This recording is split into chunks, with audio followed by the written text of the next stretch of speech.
Hello. Hey, how are you? Hi, sweet thing. What are you doing? Chilling, living the dream life of having nothing to do. Really? You have nothing to do? I feel like you'd be someone who would always be busy. Kind of, but like in different ways, I suppose. Can So you how, hear me okay, or do you want me to I think I might try to record like on my phone too, because I think these are like shitty headphones. oh So I yeah, for wonder if sure. like I just do like a voice memo.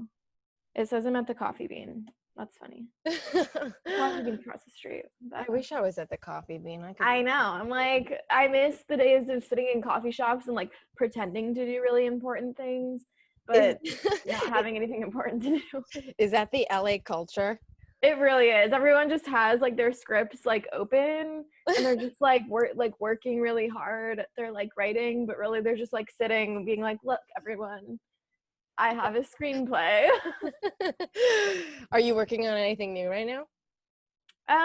Yeah, I'm working on a pilot, which I'm really excited about, and I can't like talk about it publicly, but on the low key, I got into this like Verizon program where they had like a contest and they took 5 female writer directors and they're like producing and funding their short films. And so that was supposed to be going on like this month or something like that. I think we were supposed to shoot, but obviously that's like way put on hold. Right. But I guess it's fun because I have more time to like work on the script and stuff. So I'm okay with that, but it's just a lot of writing, which is fun, but nothing that's getting paid for. Right. Well, that's the fucking game that we Yeah. play in this industry. What about you? What are you up to? Same shit. Always keeping busy, trying to be creative, trying not to listen to anybody else, just to Yeah. to follow my own inner power and just do it. Yes. Yeah, you know what I'm saying? Yeah. Wait, I have a question. Are you a writer first, would you say, or would you say that you're something else first? I would say a writer first these days. These days. But Yeah. where does your heart, where does your inner lion roar towards the most? Honestly, I think like directing things that I write for sure, but I almost want to say writing because I don't know. Like I'm interested in directing other people's stuff too, but I'm more interested in directing the things I write or like writing things even for like other people to direct as far as like TV. I'm really interested in TV. I think after doing Hot Summer Daze, I realized how much I like episodic stuff, and so I feel like I'm getting more into TV writing. Is hard to get into because you have to like get an office PA job and then get promoted to a writer's PA and then a writer's assistant, and then maybe you can get hired as a staff writer. But it has I'm like exhausted. yeah, it has a different pipeline. But I'm more interested in that lately, I think. Well, I think you're taking the right arrow towards the direction that you want, because I mean, I'm sure you hear that all the time, but Broad City, like they started web series, and I think you're definitely doing all the right things, but we should try to do it the wrong way. Because there is no, there is no blueprint for this industry. I was talking to my new therapist on BetterHelp.org. Am I shouting it out? I have a therapist on BetterHelp.org too. Yay! Sponsor us. I know, they should be paying us. No, but for real, I was like, okay, well, you decide your path, your life purpose is to be a therapist. And he's like, and okay, so you go to school, and then you're a therapist. But with the entertainment industry, it's like you decide you're going to be in entertainment, and then you may. Yeah. like, I don't know. You just kind of dipping your toe in like different pools. Like, okay, what is fun? Which is cool. But yeah, sometimes I wish there was like a more direct pipeline. My hair looks so gray. I have like gray hair and it hasn't gotten dyed since the pandemic hit. And so I'm like, wow, I'm really gray. You should let it fly. You should just let yourself be gray, girl. I know. People tell me that, but it doesn't like grow in normally. Like it's only in certain like parts. If it was like just the roots and it would just grow in gray, I would do it. But it's like random pieces. LA is stressing you out, giving you gray hairs. It really is. It's crazy out here. You're giving me Christina Perry vibes. You know that girl who's wait 1,000 years? I can't even remember it, but You should just Where did she go? Where did she She go? had some iconic like Twilight era bobs. Oh yeah, dude, that's the worst thing ever. You're an artist, and then people then follow up with, "Where did she go?" Yeah. That's I'm like, please the never worst. say that about me. Oh my gosh. Oh my gosh. So let's get into it. Yeah. First question for you that I have is, what's your relationship to anxiety? I would say I've never been diagnosed with any type of anxiety disorders professionally. But I definitely have a lot of anxiety. And I think always have, like, looking back, growing up and learning more about it, I look back to times when I was in my house in like fourth grade and I would just be laying in bed and I had really bad insomnia and I would just think of like my house is gonna like burst into flames or something. Like I always just thought that something terrible was gonna happen and had really irrational fears about stuff like that, even though my dad is a firefighter and like there's no reason for these things. And like cars always gave me a lot of anxiety. And so different things growing up, looking back now, I see kind of like these are like cheap airport earbuds that I got once when I forgot to bring them on a flight, and I was like, I can't fly without this. Okay. Yeah, so my dad was a firefighter, and so it's really rational for me to be thinking these things. But as I got older, I could kind of pinpoint like, oh, that's kind of where it started, and it wasn't, provoked by anything specific. And so it's definitely something that I have struggled with throughout my life. And as I've gotten older, I think I've found better ways to cope with it and kind of like accepted it more than, when I was younger, I thought that it was something that like I was not supposed to be dealing with and there's ways to turn it off. And so now rather than like shutting it out, I think I peacefully coexist with it better. That's amazing. You're ahead of the game. So people are so, on my birthday, like a couple weeks ago, I was like on the verge of having a panic attack because I was in public and we shouldn't be in public. Right. And I just like exactly what you said. I just decided instead of telling this could be panic attack that you're not a panic attack. That's like telling yourself you're not gay if you're gay. Know, so if you tell your mental illness that they shouldn't be there, when by the way your mental illness is there to protect you in the first place, like something happened in your past, like your father was a firefighter, and then you created this irrational fear of your house burning down, but really you just loved your fucking father and you wanted him to come home. Like our brains are trying to protect us. Yeah, 100%. I think life got a lot better when, exactly what you're saying, I stopped being like, no, the panic attack can't come, because then it would just come harder and full force. And yeah, it's definitely something that takes time, I think, to learn how to balance and how to accept it, especially when like I never I don't know, like if I would go to doctor now, if they would like diagnose me with anything, I never went that route specifically for anxiety.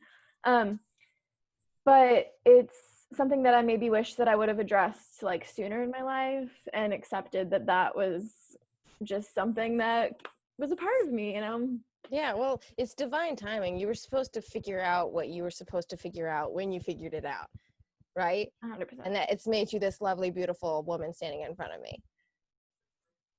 That's true. That's so sweet. I like that thought process. Yes, absolutely. I think you're on that thought process. I think that you are quite an elevated person. How does your anxiety manifest in your creative expectations for yourself? Like when you did your first directorial debut and everything, did you have anxiety going into that? Yes, always. I think it's always a part of my creative process. I've had to address it more, I think, in terms of like pre-production. It's something that has it like paralyzes me before things even get going.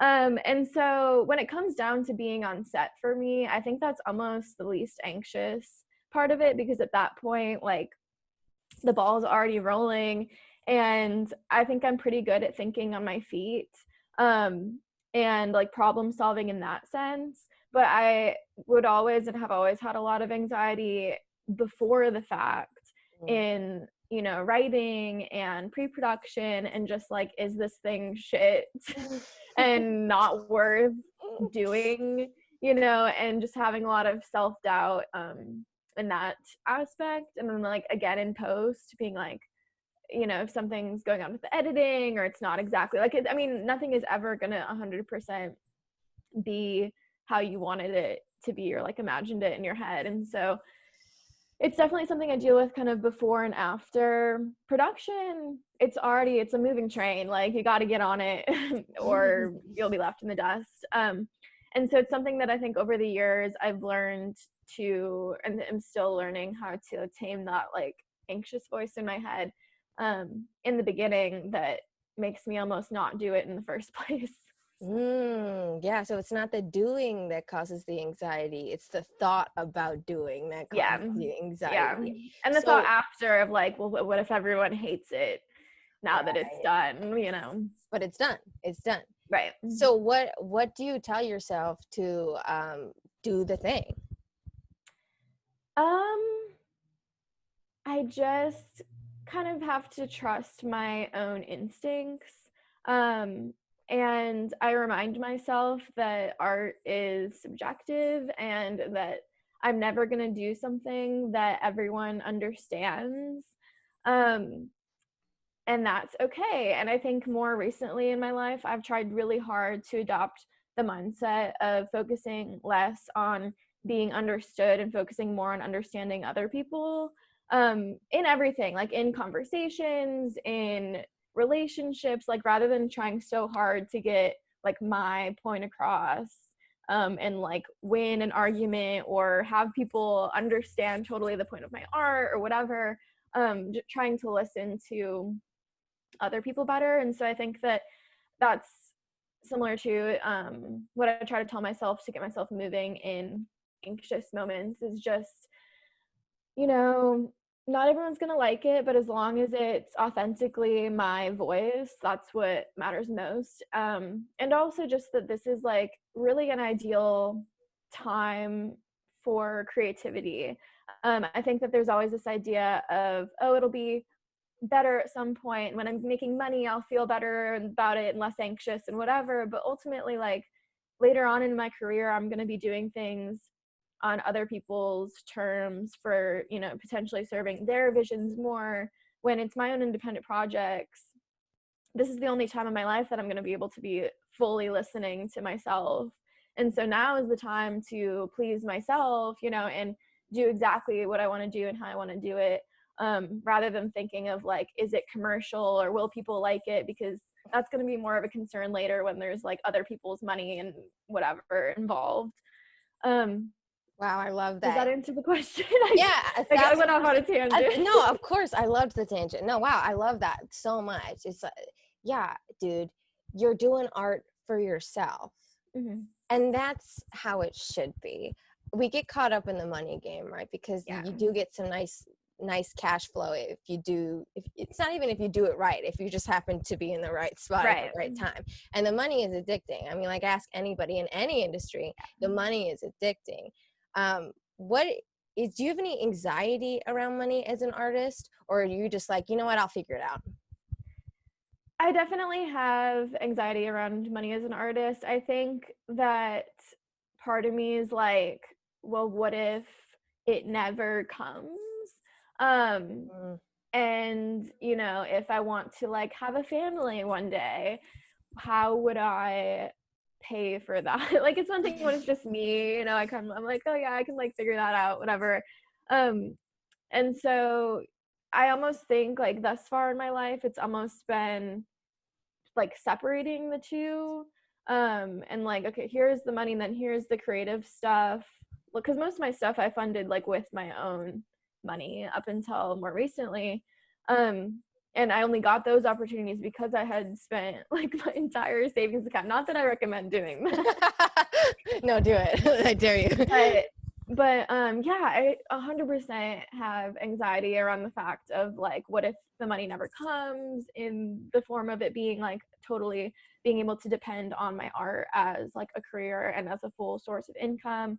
And I'm also worried about the fact that money uh like changes my vision or my art in terms of like having to like sell out Mm. or change things, you know. I don't want to sell out. Right, dude, you just made me think of an Ed Sheeran song. Can't believe it, but it happened.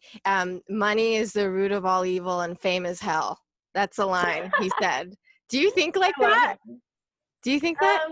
I try not to, honestly, because I think in the past I definitely was like, money is the source of all evil, and I think it is the source of a lot of corruption. But I've tried over the years to like heal my relationship with money in terms of then attracting it and attracting abundance easier.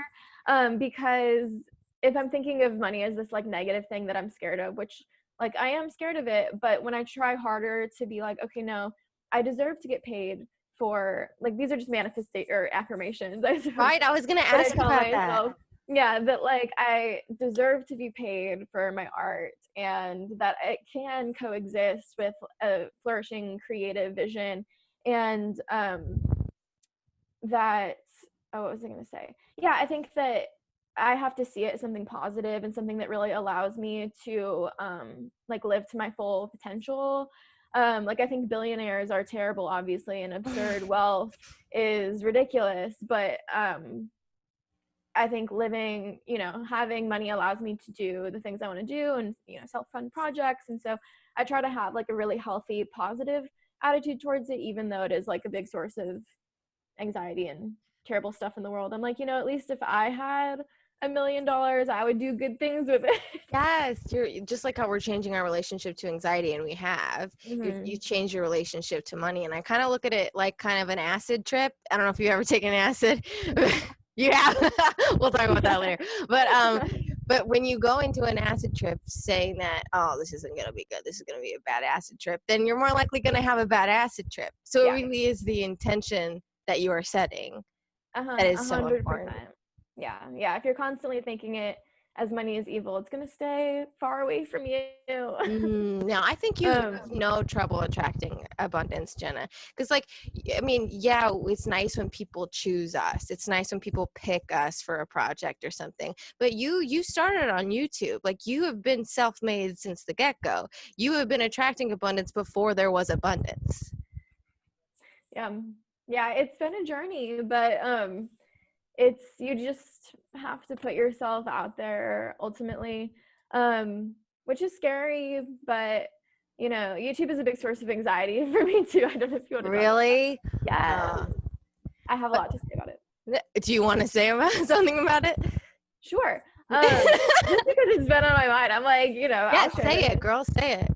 I think I have a lot of anxiety about like numbers, or like, especially because I mean, I fully understand that YouTube is like a game of like ups and downs, you know. Like I had a film come out once and got like 40,000 followers in 2 days, and then like that like rode consistently, and then it went like down and everyone was unsubscribing every time I posted a video, you know. I understand that it's very much a game of highs and lows, but YouTube is so good at like bullying you. Like every time you upload a video, it's like, this one's ranked 9 out of the 10 for the past 10 videos you posted in terms of viewership, and like it tells you people are less interested in this than like usual, which is good to know.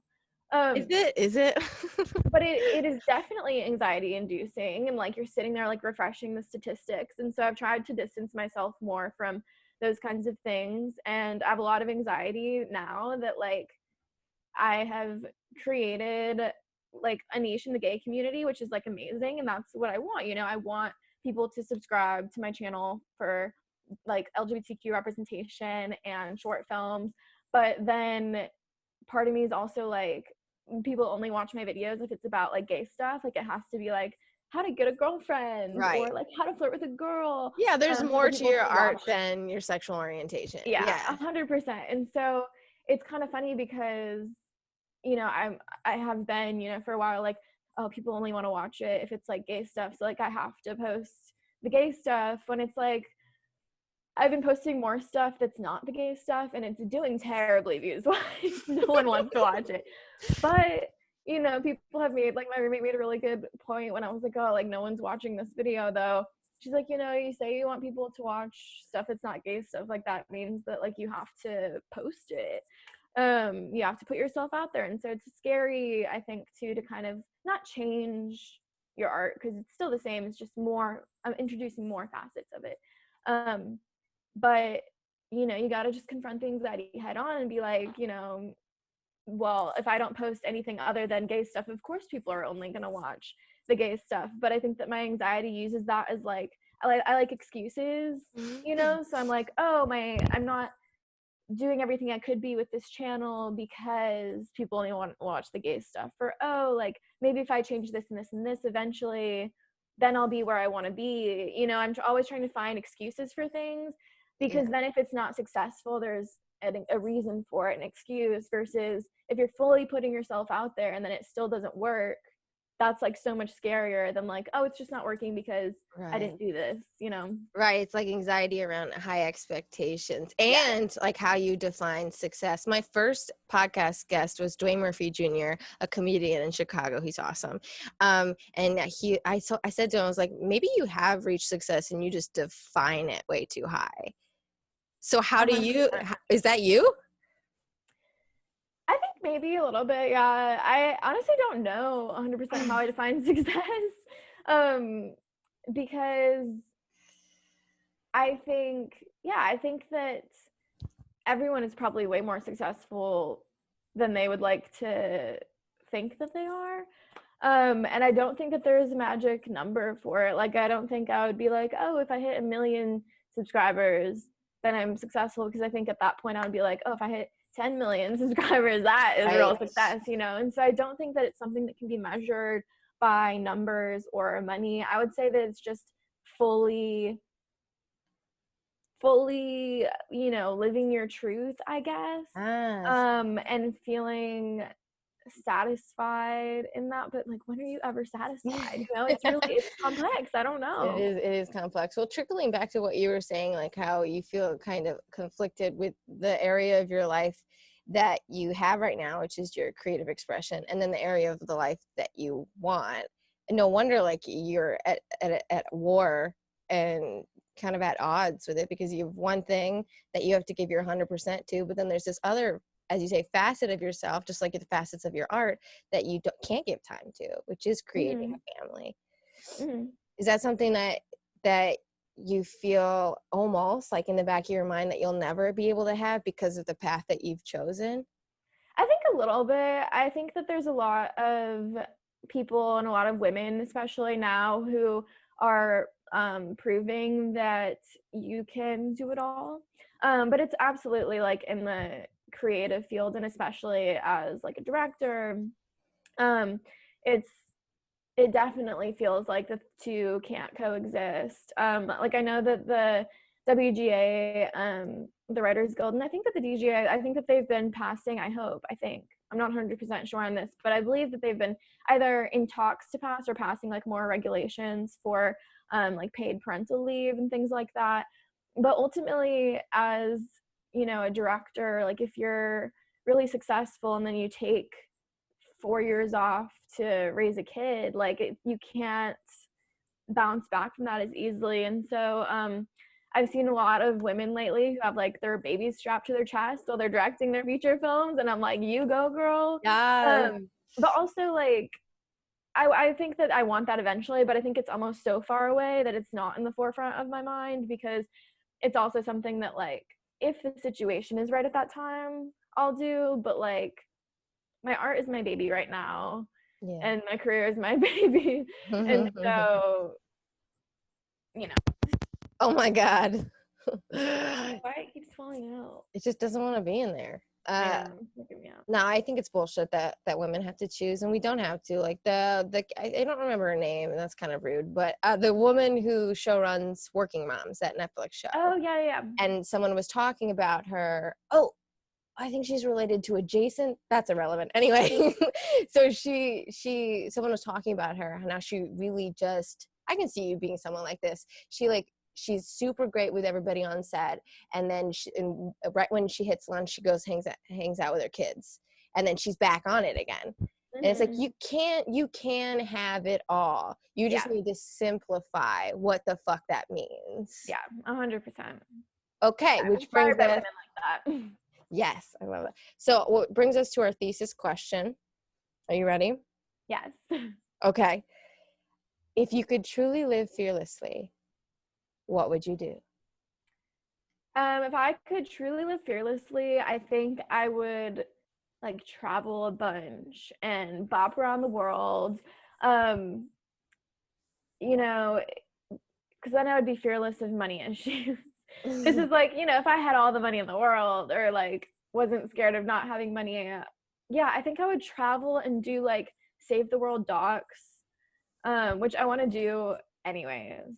And I would create art that I 100%, like what you were saying, is 100% authentic, 100% comes from me, rather than like considering the commercial appeal or like what people would think. Because no matter what, like I definitely am channeling that, but there's always going to be some level of like having to appease producers or, you know, a network or studio or whatever. And so I think that I would make like really absurd really balls to the wall, like whatever I want content, which I think is something that I can try to do anyways. Yeah, I would travel and I would like go backpack around really interesting areas, and I'd probably just be more honest with people, and yeah, I try to appease other people a lot. I definitely like don't like conflict. And so I think that there's times in my past where I don't stand up for myself as much as I should or could. And I would say, fuck that. Can I swear? Sorry. Oh yeah, 1000%. Fuck. Yeah. But yeah, I would definitely be more honest, travel a bunch, and make like really absurd art that no one would understand, but I would be fearless. So. Jenna Larson, the absurdist.